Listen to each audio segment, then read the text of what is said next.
본문 말씀 사도행전 16장 19절로 34절 말씀 중심에서 은혜를 받고자 할 말씀은 바꾸라 하는 것입니다. 바울과 실라가 귀신 들린 여종을 고쳐준 일들로 인하여 일어난 사건을 말씀을 하고 있습니다. 이런 모습들은 오늘 우리들이 살아갈 때 당하는 모습들을 잘 말해주고 있습니다. 그 첫 번째, 바울과 실라가 처한 환경이 어떠합니까? 19절에 잡혀 끌려갑니다. 23절 말씀에 많이 맞고 깊은 옥에 갇힙니다. 24절 말씀에 발에 착고가 채워집니다. 한마디로 말하면 고생이요 고난입니다. 일이 되다가 안 되는 것이요 막히는 것입니다.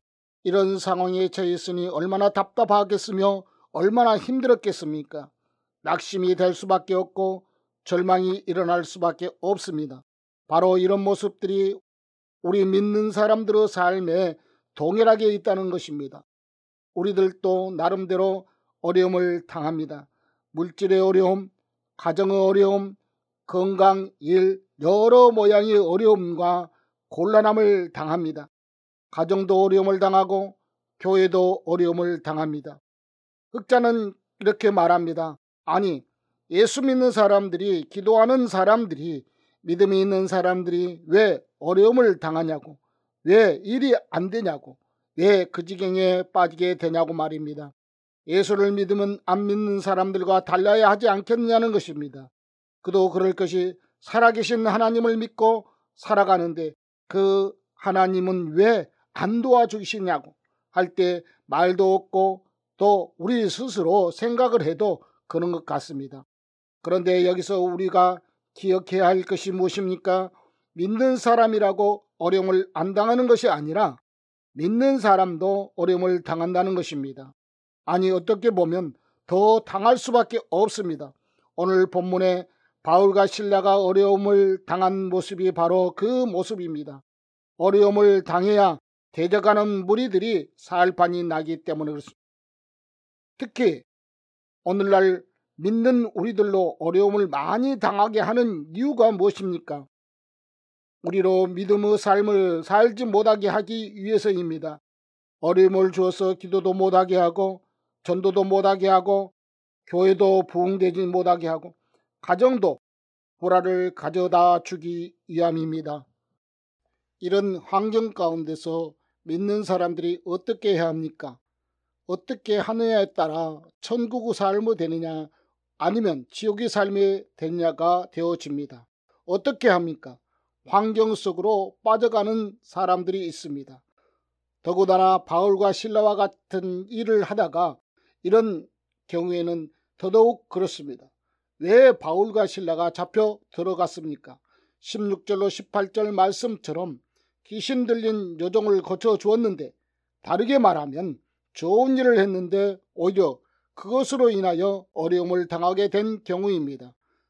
우리로 말하면 나름대로 믿음으로 사는데 주님 뜻대로 살아가기 위하여 열심히 행하였는데 당하는 고난을 말합니다. 이럴 때 어떤 모습들이 나타나게 됩니까? 낙담, 좌절을 하게 됩니다. 소극적이고 부정적이 됩니다. 원망, 불평하게 됩니다. 자꾸만 깊은 수렁으로 빠져 들어가게 됩니다. 우리가 나름대로 한다고 하다가 당한 일들을 만났을 때에 잠시 잠깐은 낙심하고 좌절하고 서극적이고 부정적이고 원망과 불평을 할 수 있는데 여기서 빨리 헤어나와야 합니다. 그러지 않고 거기에 매여 있거나 생각을 하게 되면 더 깊은 수렁으로 빠져 들어가게 됩니다. 오히려 그럴수록 역으로 행해야 빨리 이길 수 있습니다. 환경에서 바꾸는 적극적인 자세가 필요합니다. 본문의 바울과 실라가 바로 그런 모습입니다. 그대로 있다가는 결국 그들은 더 깊은 수렁으로 빠져 들어갈 것이 분명히 있습니다. 그때 그들은 그들을 억습하는 환경을 바꾸는 말과 행동을 합니다. 바울과 실라가 기도하고 하나님을 찬미하며라고 했습니다. 환경을 생각하고 그들의 처지를 생각한다면 그들은 더 절망을 했을 것이고 더 낙담을 했을 것입니다. 그런데 그들은 환경을 다스리는 말과 행동으로 그 환경에 얽매이지 않고 그 환경에 빠져가지 않고 그 환경에 붙잡혀 고생하지 않았습니다. 여러분, 안 되고 있는 상황에 있을 때 안 되는 것만 생각하고 있으면 사람이 미쳐버립니다. 내 생각으로부터 그리고 내 말에서부터 그 안 되는 것에 대해 거슬려야 합니다. 생각으로 나는 안 돼가 아니라 하나님은 분명히 하게 되실 것이라는 믿음을 가져야 됩니다. 그리고 말부터 그렇게 하십시오. 하나님은 분명하게 되게 하신다, 된다.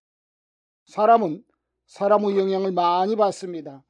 민수기 13장에 보면 10명의 정탐꾼들이 가나안에 대해 부정적인 보고를 합니다. 우리는 못 들어간다, 끝났다. 그랬더니 어떤 형상들이 나타나는가 하면 14장 1절로 3절 말씀에 보면 낙심하고 절망하는 모습들이 나타납니다. 여러분, 여러분의 가정이 안 되고 어려운 일들이 안 되고 어려움 당하는 쪽으로 생각하고 말하면 그 영향은 사람의 생각 속에서 역사합니다. 우리 교회도 마찬가지입니다. 힘든 부분이 있다, 어려운 부분이 있다. 그런데 자꾸만 그렇게 생각하고 그렇게 말하게 되면 우리 사람들이 그렇게 소극적일 수밖에 없습니다. 그러므로 힘들고 어려울수록 믿음의 말을 하자는 것입니다. 적극적인 말을 하자는 것입니다. 교회 안에서는 부정적인 말, 불평의 말, 원망의 말, 시기의 말이 나오면 역사는 마귀가 합니다. 사실 지금 환경은 지옥의 환경입니다. 어려운 환경입니다.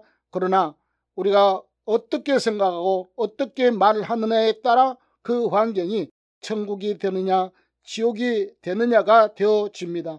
그러므로 우리들에게 우리 교회의 절실히 필요한 것은 바꾸는 것, 생각을 바꿔야 합니다. 안 되는 생각, 못하는 생각을 되게 하는 생각, 하는 생각으로 바꿔야 합니다. 우리 말을 바꿔야 합니다. 부정적인 말, 원망, 불평의 말을 바꾸자는 것입니다. 그런 모습들을 보거든 바울과 실라처럼 하나님 앞에 하나님께서 바꾸시도록 기도하자. 그럴 때 어떤 일들이 일어나는가? 그들 자신에게 일어난 변화, 그들 앞에 닫혀 있는 것들이 열려졌습니다. 그들을 얽매고 있던 것들이 벗어졌습니다. 그들이 그 지옥 같은 환경에서 벗어났습니다. 다른 사람에게 일어난 변화, 27절로 34절 말씀에 구원의 역사가 일어났습니다. 한 가정을 살렸습니다. 한 가정이 새 생명의 역사를 이루었습니다. 나만 사는 것이 아닙니다. 다른 사람까지 살리는 일들이 일어났습니다. 세상의 사람들이 예수 믿는 우리를 보고 믿어도 소용없더라 라고 하는 말이 왜입니까? 믿는 사람들이 믿지 않은 사람들과 똑같이 염려하고 똑같이 세상 쫓아가고 똑같이 살기 때문에 믿어도 별 수가 없더라가 되어지는 것입니다. 여러분, 우리로부터 우리 교회의 분위기를 바꿉시다. 긍정적인 말을 하고 적극적인 말을 하고 칭찬의 말을 하고 은혜의 말을 하고 그리고 그렇게 움직일 때 하나님께서 바꾸어 주실 것을 믿으시기를 바랍니다.